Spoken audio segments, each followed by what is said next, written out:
Another day, another story.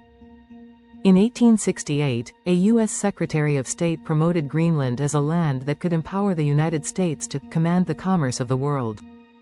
In 1868, Secretary of State William Seward went on a territory shopping spree. A year earlier, Seward had negotiated the purchase of Alaska from Russia for $7.2 million. If Seward's acquisition of Alaska hadn't been politically branded as a folly, he may have gotten his wish to add Greenland and Iceland to the expanding United States. Welcome to Tabo Eminent Channel. America's long-standing interest in Greenland and other northern territories, including Canada, was about expanding U.S. control over North America and the increasingly important Arctic region, according to Ron Doel, a historian at Florida State University. What's interesting is that so much of U.S. ideology usually involved looking west, says Doel. But every now and again, it was, let's look north. And Greenland fits in that along with the purchase of Alaska. If Alaska was considered terra incognita to most Americans in the mid-19th century, even less was known about Greenland. That's why Seward ordered a detailed survey in 1867 of the ice-capped island ruled by Denmark. The report, published in 1868, portrayed Greenland as a land of abundance. Greenland has in vast quantities whale, walrus, seal and shark, cod, salmon trout and herring, foxes, wolf, reindeer, bear, a myriad of birds, wrote Seward in a summary. Good coal is found on the western coast at various points, extending far north, most cheaply mined and close to good harbors. As he had done with Alaska, Seward promoted Greenland as a land of nearly inexhaustible natural resources, especially coal, but also whale blubber and a mineral called cryolite, that would empower the United States to command the commerce of the world. By 1868, however, the purchase of Alaska was being actively mocked in newspapers as Seward's Folly, Seward's Icebox, and Andrew Johnson's Polar Bear Garden. It would still be decades before the Yukon Gold Rush made Alaska a valuable asset.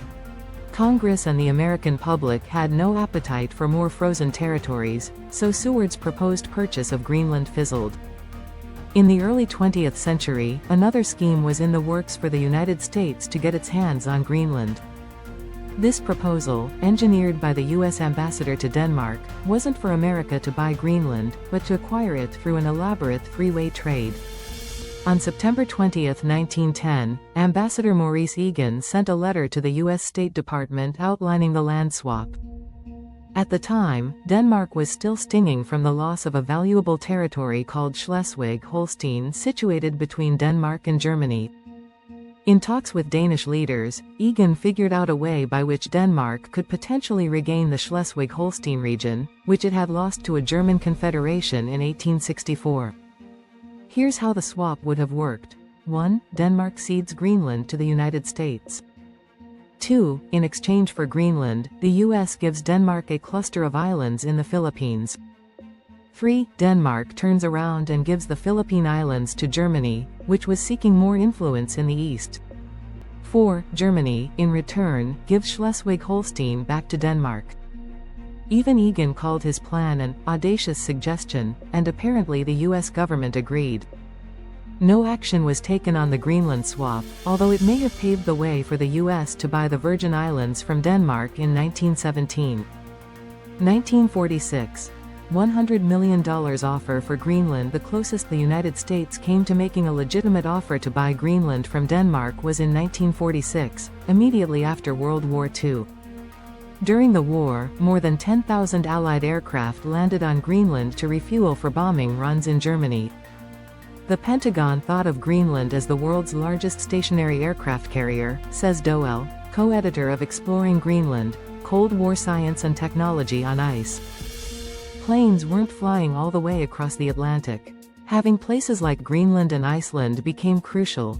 At the outset of World War II, Denmark declared its neutrality, but Germany invaded Denmark in 1940 and placed it under Nazi occupation. Since Denmark still ruled Greenland, there was great concern in the US that Germany would invade Greenland too, giving the Nazis a North American base of operations. In 1941, the U.S. Secretary of State signed the Defense of Greenland treaty with Denmark's ambassador to the United States in Washington, D.C. The pact made America responsible for Greenland's defense during the war, and gave the U.S. military the right to build any necessary facilities to land its planes. Greenland proved such a strategic asset during World War II that there was great interest at the top levels of government in buying the island from Denmark. In 1946, a State Department envoy to Europe named William Trimble proposed paying Denmark $100 million in gold in exchange for all of Greenland. The cash offer was met with shock and dismay in Denmark. The Danes were rather horrified that the US thought it could gain a territory by putting that kind of a monetary value on it, and that Denmark would be willing to part with it, says Doel. Gustav Rasmussen, the Danish foreign minister, told the U.S. ambassador to Denmark, "While we owe much to America, I do not feel that we owe them the whole island of Greenland." Cold War. Greenland holds strategic importance to U.S. Army Polar Research and Development Center workers constructing Camp Century, an underground military scientific research base in Greenland, June 1959. The Cold War between the US and the Soviet Union placed Greenland at the geographic midpoint between the nuclear powers. "If there is a third war," declared General H. Hap Arnold, "its strategic center will be the North Pole." Instead of leaving Greenland after the end of World War II, the U.S. signed a new treaty with Denmark in 1951 that gave the American military even more latitude to use Greenland as its base of Arctic operations. Under a secret project codenamed Blue Jay, the U.S. built a massive airbase on the northwest coast of Greenland. The construction of the Thule Air Base between 1951 and 1953 has been compared to the Panama Canal in its difficulty and complexity. The project required 12,000 workers and shipments of 300,000 tons of cargo. At the peak of the Cold War, the Thule Air Base in Greenland housed 10,000 American troops.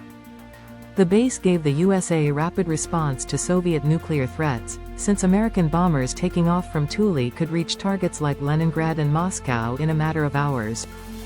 The U.S. even experimented with the construction of military installations underneath Greenland's ice sheet, starting with an outpost 150 miles from Thule Air Base called Camp Century. Camp Century was a nuclear-powered city under the ice with a bowling alley, religious chapels, a mess hall and a library, says Doel.